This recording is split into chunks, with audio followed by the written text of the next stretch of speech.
चिंतनात जरी तुम्ही म्हटलं पण नाही, चिंतन जरी केलं तुम्ही त्या शब्दाचं, तरी महाराज तिथे येऊन तुमच्या समोर प्रेझेंट राहतात. यासाठी अवधूत चिंतन श्री गुरुदेव दत्त असं आपण म्हणतो.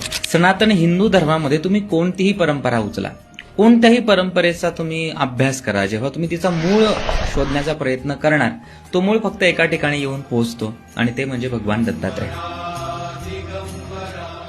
दत्त ही कोणती एक व्यक्ती नसून ते चैतन्य आहे आणि ते आजही प्रेझेंट आहे.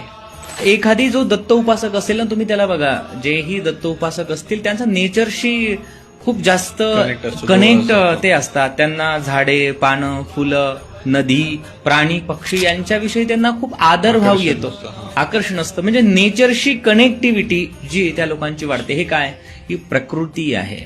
दत्त महाराजांची जर उपासना आपल्याला करायची असेल तर ती कशा पद्धतीने केली जाते, कुठले मंत्र म्हटले जातात किंवा काय? त्यावेळी मला कळलं की असं एक तत्व आहे या अख्ख्या ब्रह्मांडामध्ये की जेव्हा तुम्ही त्या तत्वाचं स्मरण करता, ते तत्व तुम्हाला प्रत्येक वेळी मदत करतं.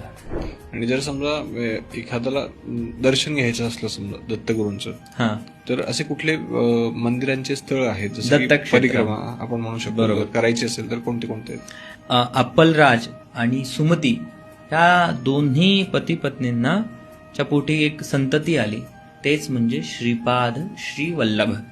दत्त संप्रदायामध्ये गुरुचरित्राला अनन्य साधारण महत्व आहे. जीवनाचं सगळं भोग, जीवनातल्या सगळ्या समस्या, एक एक अध्यायाचं एक एक फल.